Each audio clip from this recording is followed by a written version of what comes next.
Republican candidate for Indiana governor. Welcome, Senator. Well, my pleasure to be here. I did the same thing a couple hours ago in Muncie for the local chamber, and that was a good discussion as well. Good, good. We appreciate you being with us as always. Wayne County has a lot of good things going on. We're excited about what's ahead. Well, we're going to hit on a few different categories, and Jeff and I are just going to take turns and hopefully not surprise you with anything that we ask today. So That'd be hard to do after 5.5 years where I've been working. So. Well, to start us off, our region participated in Ready 1.0 and 2.0.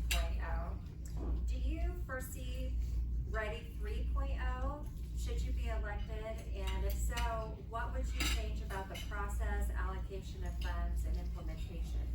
So number one, we're lucky to be in a state that's got structurally good cash flow. And for me, when you hear CEO, that company that I was so anxious to get to was wobbly when I got there, and it was survival mode for probably 5 years. That was back in the early 80s. Remember when interest rates went from 10 to nearly 20%?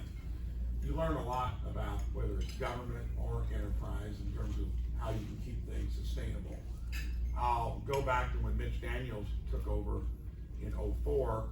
We were operating as a state that was not cash flowing the way Hoosiers would expect it to be.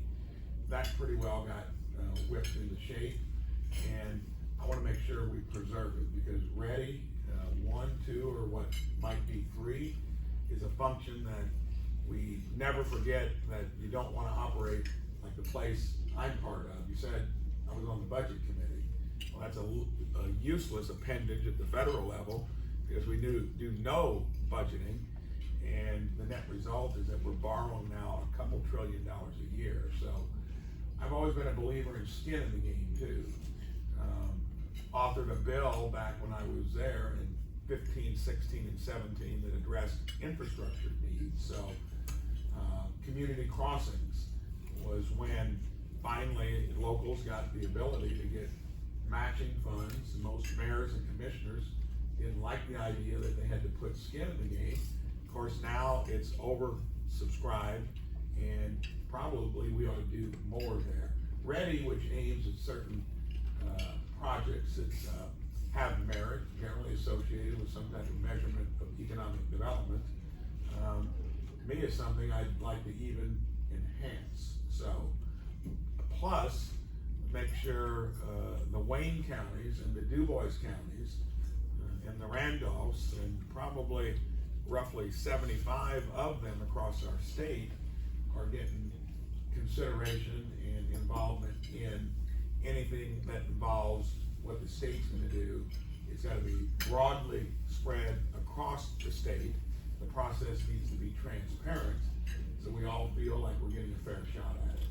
So I think that's been a good program, and be diligent to keep our cash flow in good shape so that we can do it, and maybe even do a little more of it. Great, thank you. I love how you said fair process, right? Fair and transparent. Yeah. One of the challenges is we had high hopes for Ready 2.0, and we did well, but we didn't do as well as we wanted to. And we saw money moving to communities with population growth, where right now we're suffering from declining population. How can we be more competitive in this process? Because obviously, with declining population, we probably have greater need. I mean, that would almost be verbatim of what I would think, and that should be intuitive, it should be logical, and if a process isn't doing it, it would beg the question of just recently, where we've been not through Ready, but through IEDC, one of the biggest developments we've ever gotten involved with over in Boone County, and now all of a sudden we see we don't have water. So that discussion came up recently. A farmer was pretty smart. He said, if I want to put up an irrigation pivot, I'd probably drill a test well. And if you get too far ahead of your skis, or you get too focused on, in this case, the lead tenant is Eli Lilly. We're so lucky to have them here because they're the benefactor of many different things through their own granting system. But would they need special help. So you gotta just make sure that it's fair, that you're among 60 counties that are either flat or losing population. That means none of them, the only county in the center of the state that's maybe losing a little is Marion, but it's got its own challenges as a jurisdiction because it's not what it used to be in terms of why you'd want to move there. And you've got geography that says if you want to spread out, you're going to go around the perimeter. And that seems to be where all the action is. There's a place called Lake County that even feels more isolated. And it's our second largest county in terms of population. And then you do have an oasis of prosperity with Fort Wayne in Allen County. We're blessed where I'm from. It's a rural county.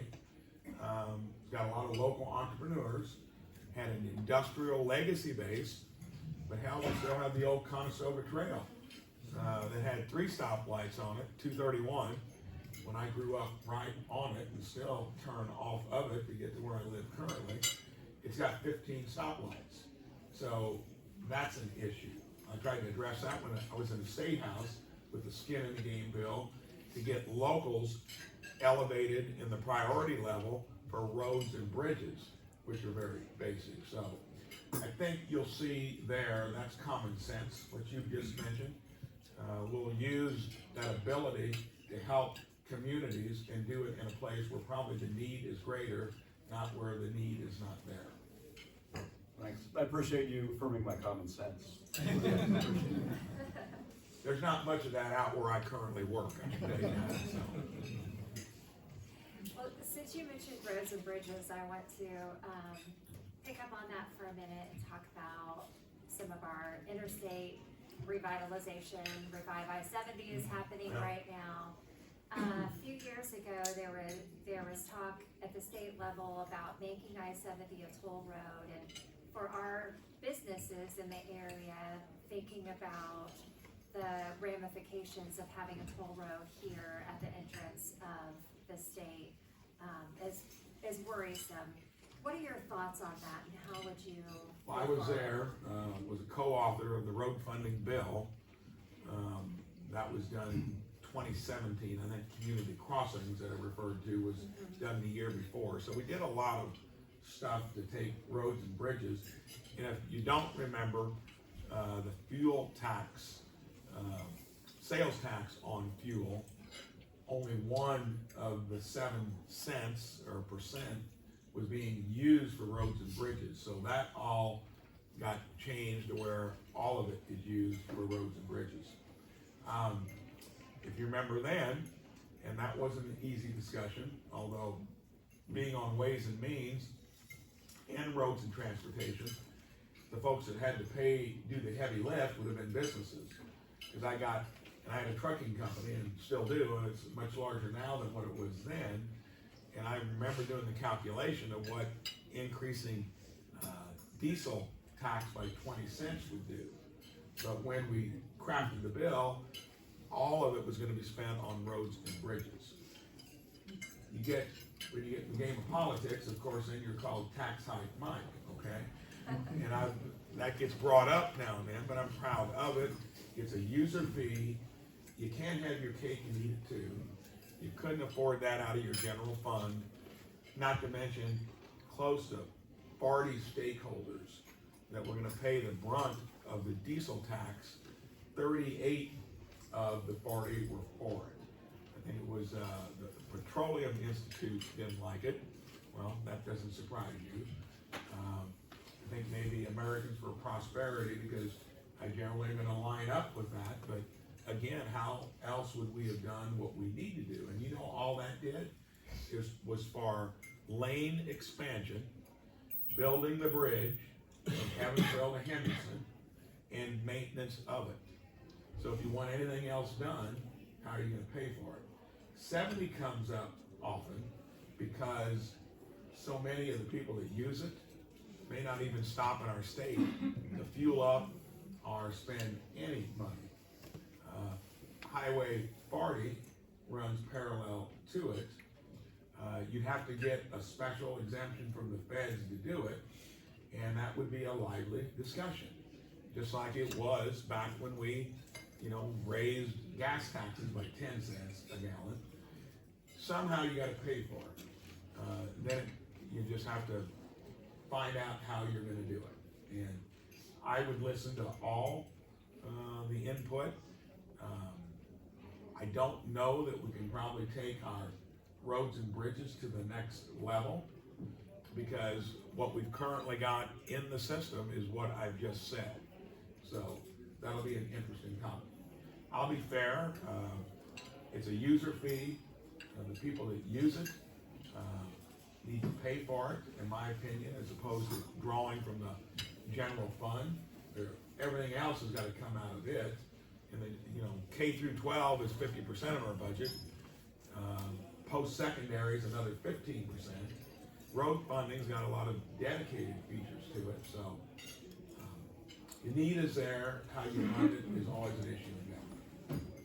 Thank you. So let's talk about employee compensation. So the new Department of Labor standards has a two-part increase to employee compensation.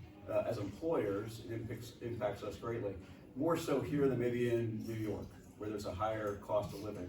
So the question then is, how do you balance the need for an increase in workers' compensation as both businesses and families deal with prolonged inflation? So inflation was let out of the Pandora's box of nasties by the federal government.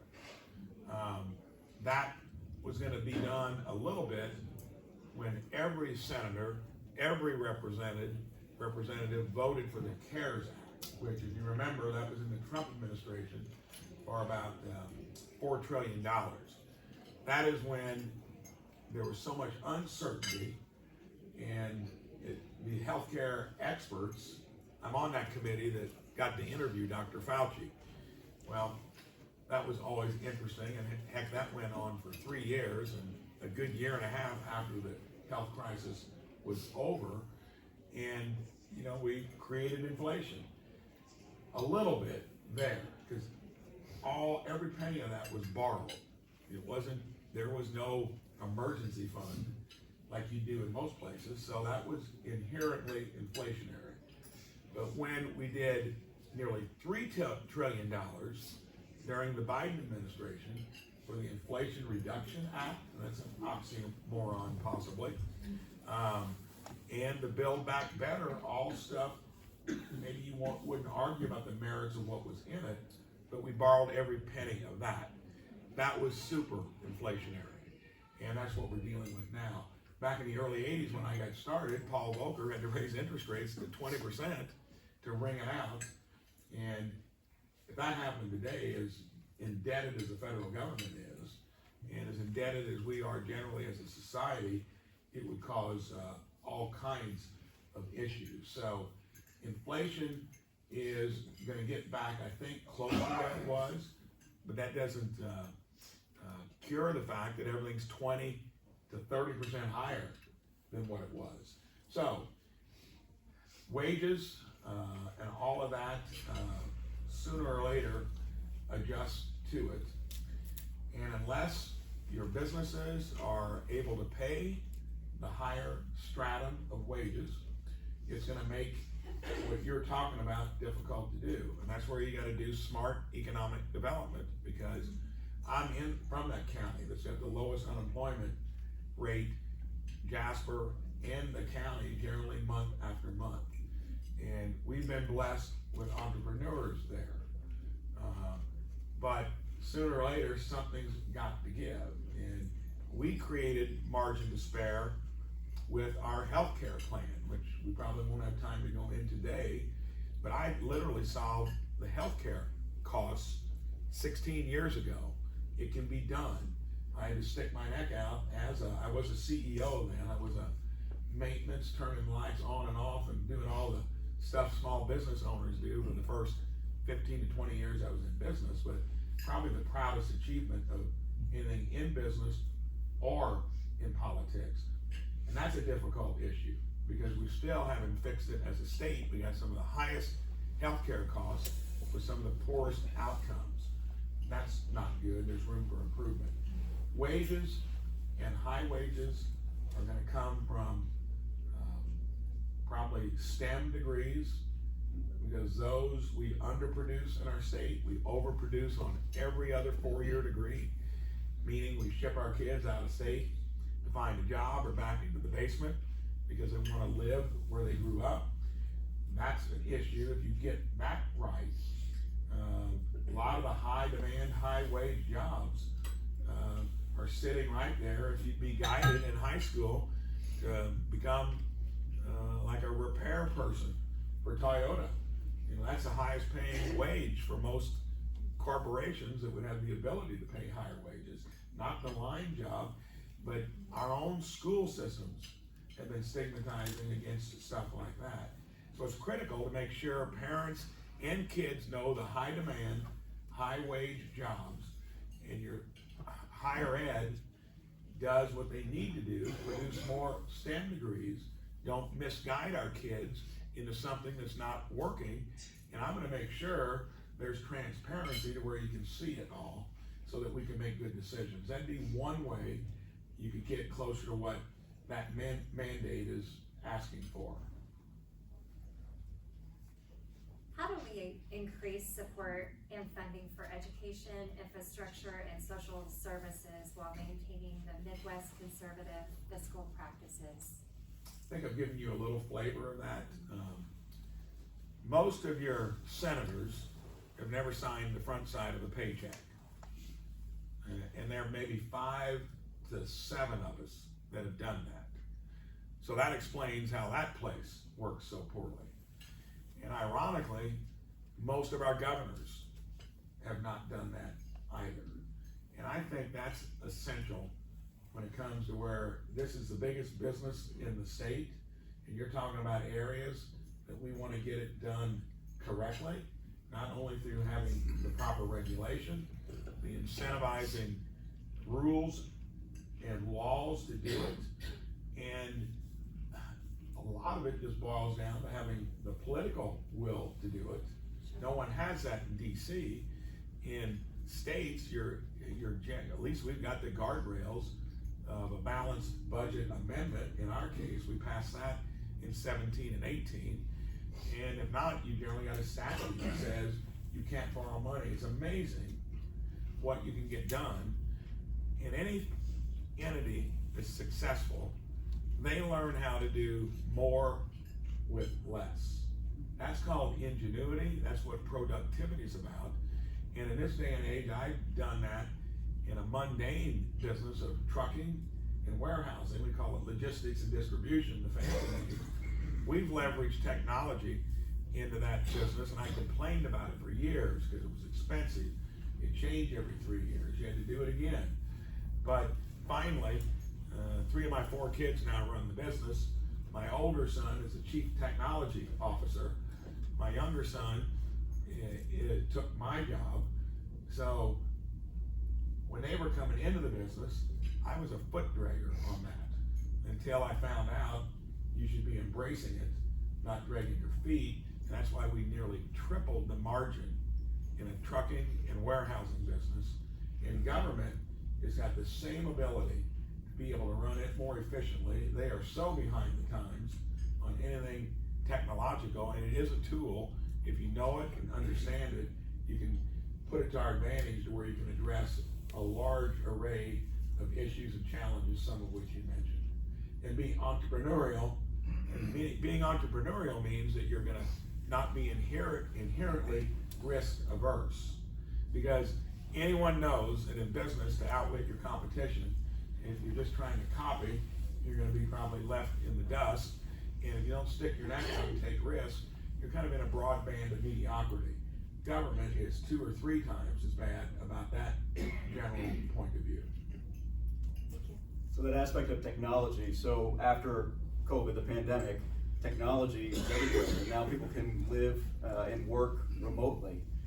We have low cost of living, perfect place to move and to work. But quality of place is a big issue. So for you, how would you define the term quality of place? Well, it's easy. I visit all 92 counties, and the first thing I generally do is you're driving through their downtown. And you can see some that look like what they might have 40 years ago. even in a place that's been blessed, like where I'm from. We were talking about that 40 years ago. My wife's had her only job in business in one of those buildings that needed help, and she's had her home accessory and gift store there since we moved back in the late 70s. But we didn't complete that total revitalization until literally a year ago. Some of it had to do with the local politics. Some of it had to do with, well, what is that perfect sense of place? Generally, it's not recreating the wheel. It's refurbishing what you've already got there, and trying to look at the weak parts of what you don't have. Problem is, 50 to 60 of our 92 counties are clawing for how do they get the seed capital to do any of that. And amazingly, they found a way to do it because there are hardly any of these places, because they know it's so important, that haven't started some movement on that journey. And they've been good at getting grants. Our state needs to be better at who needs it the most. Carmel doesn't need any more fix-up. That looks like a place that was, you know, I don't know where you'd find it, maybe call it Pleasantville, but everything is working good there. Some of the counties that we talked about earlier, but many of them are looking for the next act. You're not gonna get your kids to come back to live or start a business until you have high-speed internet into every nook and cranny. We've been doing it at a decent pace, but not fast enough. If I get elected, that's gonna speed up to where we get that done, because you can't do, you might even fix up your downtown, if you still can't open up a PDF, you're probably not gonna get anybody to start a new business there. And you gotta have that high speed in homes as well. That is reachable. So that has to be part of whatever you do to create that sense of place. And then any of the towns I visited that have been lucky enough to have somebody that's done well, and every one has got some of them. Many of them, if you reach out to them, because nobody calls them, they probably live somewhere other than Indiana currently. That's been a source. Don't overlook it. I'll try to make that easier in terms of what I can see has worked across many communities, and then do it in the places that need it the most. There's actually, I'm getting a lot of enterprising folks, since they know I'm an entrepreneur, they got into the world of politics and government, that are just giving a ton of ideas. This was a unique one, to where they're luring in people from across the country, because there are places that are ready to go with what you're talking about. And their brilliant idea was, they're wanting to escape San Francisco. They're wanting to escape many of the cities that are not the place that they used to be. Even our own state capital is not the place it used to be. And they're getting folks that it doesn't make any difference where they live, because they're doing it virtually in their job, and they're looking for maybe a better place to move to. They're marketing to those individuals, come to Indiana, low taxes, state that has so many things that you'd consider, you know, they call us a flyover state. Well, we know that's about as bad a picture as you can be labeled with, but they're convincing people to come in because of all the benefits we do have. And I love their idea, because they move, they bring their incomes along, they like the place, then they might even start to build a brick and mortar business and not just make a virtual living. That's entrepreneurial to me. So when the folks are looking to move here, when I think of quality of place, I would then add to it not only amenities, but also strong healthcare, yep, strong K-12, and strong housing. For us, there are a number of challenges in that definition of quality of place. Housing is one of them. It is easy in Carmel to drop a shovel and build a development. It is difficult here. How then do we compete in East Central Indiana when it comes to developing? Because if we don't have the housing, then we're not gonna entice the folks to come here. So, this is an interesting story, because that very issue, and it's that third quintile of the cost of home. 1 and 2, they're in good shape. 1, a lot of those are jumbo mortgages, and there's no problem on getting those generally financed. It's quintile 3, which wobbles between doing it in the market or needing some type of subsidy. Bottom 20% and the next 20% generally is going to need some type of assistance through government. The feds are going to be less reliable over time. They're going broke, okay, and they're going to still be there to some extent, but so many of the tax credit facilities come from them. I don't expect those to disappear overnight. I just expect them to be a little harder to pay for as they try to fix their own house. I'm going to be looking for entrepreneurial solutions, and there's already an entrepreneur that solved it to some extent. The guy that runs Cook Medical Group, Steve Ferguson. Do any of you know him by chance? Well, he's got, listen to these 3 towns. French Lick, which is actually the beneficiary of the Cook Medical Group. They pretty well put $1 billion into that place. It's only 30 miles from where I live, still had housing issues. Bloomington, which is in a little better shape in terms of their economy, and then Spencer, Indiana, which is a rural town. His goal was to figure out how to build a home, 3-bedroom, roughly 1,700 square feet, on a slab, and do it for between $185,000 and $225,000. If anybody's in the construction business, that would seem to be nearly impossible, other than he found a way to do it. And not only on figuring out the cost of materials, which have been terribly difficult to deal with over the last 3 years, he found the secret there was getting the local jurisdictions to help with the enterprising developers to not make utilities a difficult hoop to jump through. And in all 3 cases, he got a commitment from the local government to be helpful and easy on stubbing in utilities if they guarantee so many homes. And they found out the right formula to now they're actually bidding out 10 homes at a time that can be purchased for between, it's probably $210,000 and $225,000. Interest rates come down, material costs come down, you might even get it closer to the bottom end of that scale. I'll look for that and then see where government's getting in the way and making sure that we're not making red tape a part of the issue. The feds have added enough silly regulations to homes in terms of what they'd like to do, but it's raised the cost by about $30,000 on stuff that if we're wanting homes, we just can't afford to do that through an unfunded mandate like that in terms of how you build homes.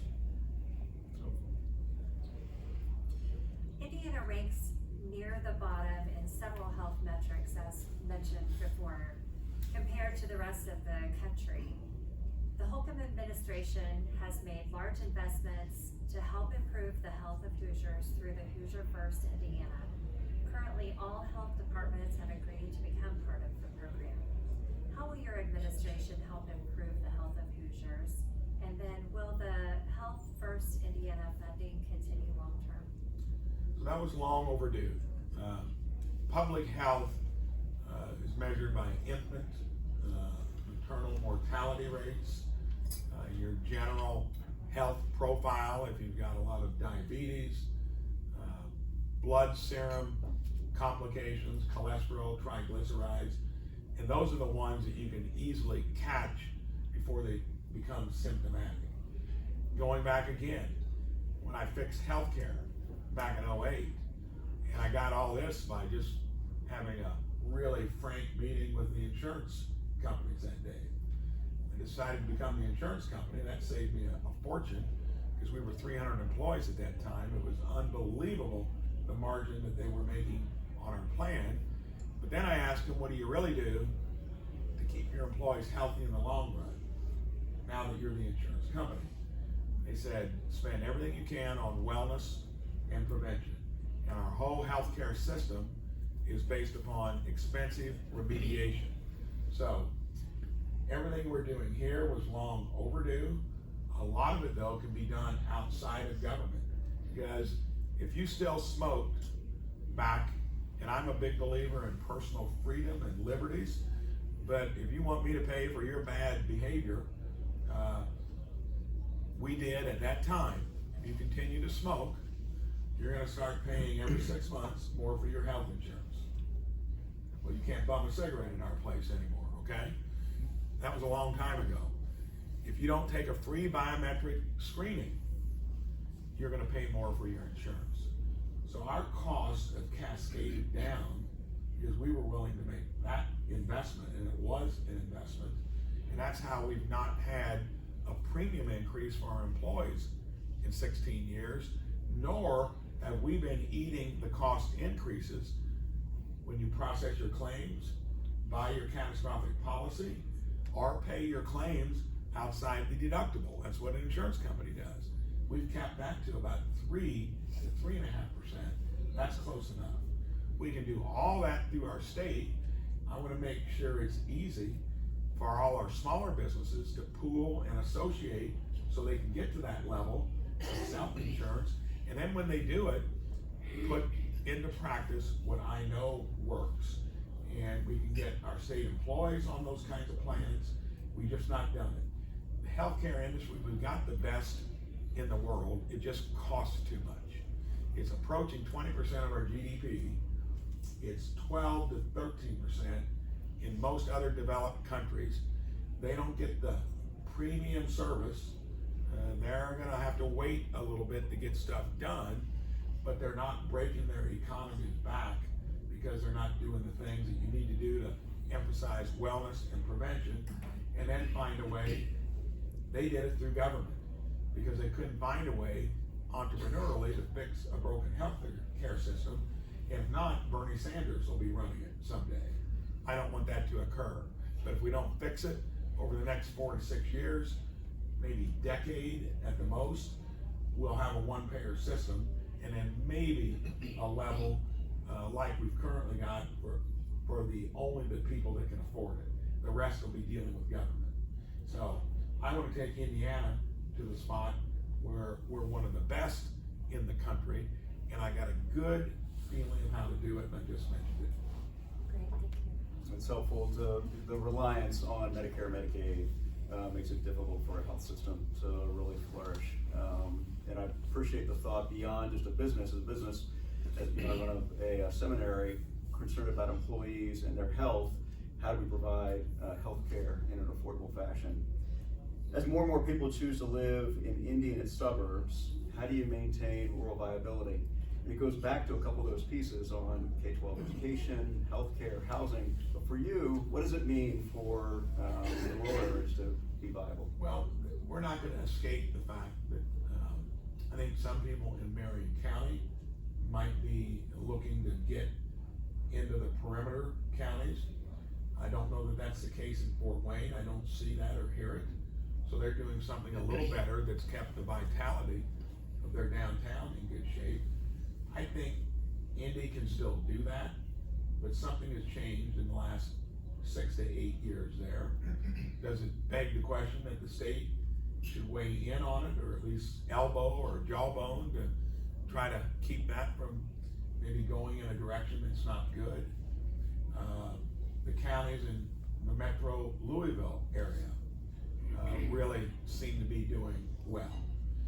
That's an inherent advantage that you're going to have, and the big issue there is how do the core metro areas keep their relevance and keep a healthy downtown, because sooner or later that will be hollowed out. Lake County, I mentioned it earlier, it's the second most populated county. It's got the biggest eyesore in the state, which is Gary. Gary used to be the second biggest city in the state with 180,000 population back in the 50s and 60s. It's down to about 60. And if you drive through there, the county itself is benefiting from the Illinoisans that want to escape that general context So it's got people moving into it, and it's still got a few areas though that look like you could film a horror movie at it. I think there's great opportunity there. I'll focus on that. We've already been doing it. So rural areas, unless you want to become growth engines, I think most of us want to preserve what we like about it, and is that we grow enough to make sure at least our kids would want to come back. We're never going to turn into that big urban area. We just need to figure out how to prosper under current conditions and start inching our way the other direction. And I don't know that you're going to get, maybe you'll get folks that when they decide to move out of a more urban area, even around Marion County and the bubble counties, might take a trip into something a little farther out that lures them to hang a shingle out there. Then it's going to be to promote the rest of the state properly, and you're not going to be able to promote it until you actually see some improvement to where people, if you promoted it, would want to maybe be there. Thanks. So I want to move to education, talk about that for a little bit. We, when we think about education, obviously that starts at a very young age with preschool. How do we fund pre-K at a greater level, knowing that that gives parents an opportunity to enter a tight workforce already, and it starts that development at an early age? So we're not where we should need to be there, but if you add all the things up we've just talked about here, you'd probably blow through a $2.5 billion surplus pretty quickly. So you got to make sure that whatever you do there, it makes sense, it's affordable, the stuff that's going to be recurring, and beg the question of how do you get more people that want to be teachers in an environment like we've got. That means you're going to have to put more money in the classroom, not in the buildings necessarily, or the administration of it. All things that we can do. But education and healthcare, you've hit them. Those are the two things that are the big issues, regardless of where you're at or who you're talking to. That, when you start talking about how to get more in it, it is going to be a annually repeatable expense that hopefully you're going to get the pay for on the other end of it, with more kids moving back and a more educated a bunch of Hoosiers once they decide whether they want to enroll, enlist, or most of them, again, 2/3 will go directly into employment. One of the ways you can pay for that dividend is if you get career and technical education really in a better place. Higher ed has never embraced it. We're talking about diplomas currently. Don't know that we need to go to 2, but we need to have one that's clearly career and technical education based, because the high demand, high wage jobs, that flushes $2 to $3 billion into our economy right away. And we got twice as many of them out there to be filled than what we had pre-COVID, but higher ed has never given it the same due it needs as pushing towards 4-year degrees. Well, most states don't need more than 1/3 of their kids to get a 4-year degree. Some states maybe 40%, but we've been advising kids way over that. They get misguided and get down the wrong trail. If you got the career and technical education part correct, you started producing more STEM degrees, which is what we need to get those high demand, high wage jobs there, and do it with full transparency, it would be a way to finance a lot of what you're talking about. So there's many colleges and universities that are moving to resource reallocation right now, where they're hearing the needs and wants of students in the market and then changing the curriculum so that degrees are matching more of what students need and such. And so that process is happening. Talking about the technical piece in K-12 with the new diploma, one of the, I think, pinch points possibly could be between businesses providing workforce development while a student is matriculating through. So what strategies can be used to ensure that businesses are willing and able to participate without efficiencies suffering? Well, I know in our own all these things we're asking about, generally they're gonna get paid for by the businesses and the property taxes that they pay. They oftentimes in the past have wanted government just to get it right and not have to worry about the process.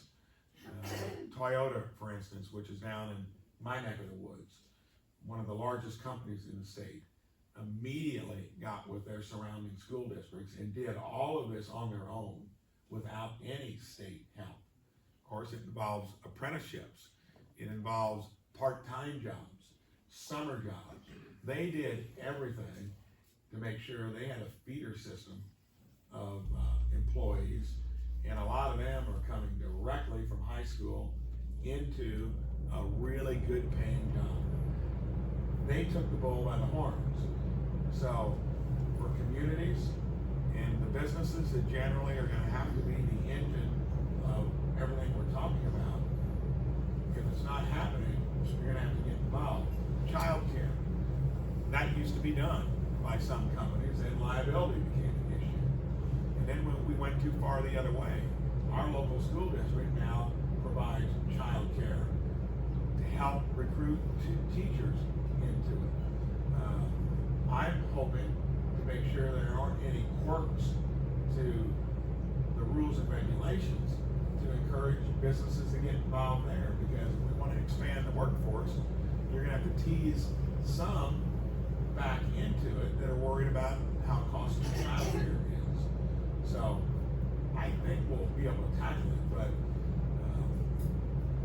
if businesses aren't willing, if they're successful, to reinvest disproportionately into their communities, don't count on government getting it right. Switzerland, for instance, was astoundingly high. I think like an 86 or 88% worker participation rate. That means anybody of age, are you working? Are you living off of government? Or are you homeless? Or what are you doing? You know what ours is? 60. It was 63% or 4.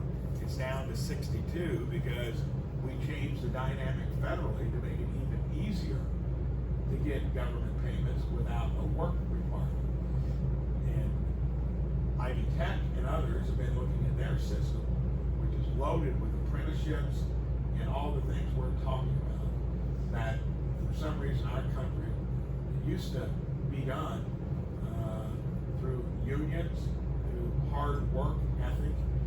We can do it, we've just gotten away from it, and I'll find a way to at least do a better job at it. So the focus is on workforce development, which is needed right Yeah. now. I know the superintendent of schools is here. How would you answer the concern of some teachers that teach what we call electives? Music, French, others. How would you answer their concerns that this move towards technical ability and workforce development, with funding always being tight, that potentially might change the shape of education, and those teachers I don't want might to take be pushed out? anything away from that, but higher ed is definitely given it lip service and not produced on career and technical education, even though we were spending like $1 billion a year in 19 different programs when I was there 10 years ago. We've never really taken it to that next level. And you're gonna have to be entrepreneurial again, just because it was the way it was. You're not doing what the low-hanging fruit would require, and that is, you have to at least acknowledge that 1/3 to at most 40% of our jobs, and that's for almost every state, needs to get better at CTE. We've been so good at the other side of it, it ends up creating it's a disconnect with reality, because the market only has a need for a certain amount, and if you're pushing it through an expensive post-secondary education system and you end up back in the basement, or you got to go out of state, and even then you may have trouble finding a job if those degrees aren't based upon high demand, high pay. You're just not doing it correctly. That doesn't mean on the curriculum. We want to err on the side of kids reaching higher rather than lower, but you can't disregard what I just talked about.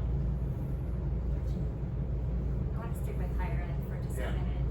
So, as we strengthen the talent pipeline and we look at things that you mentioned, STEM and the need for teachers and some of those, how do we make those degrees more accessible and affordable for not only high school graduates but adult learners as well?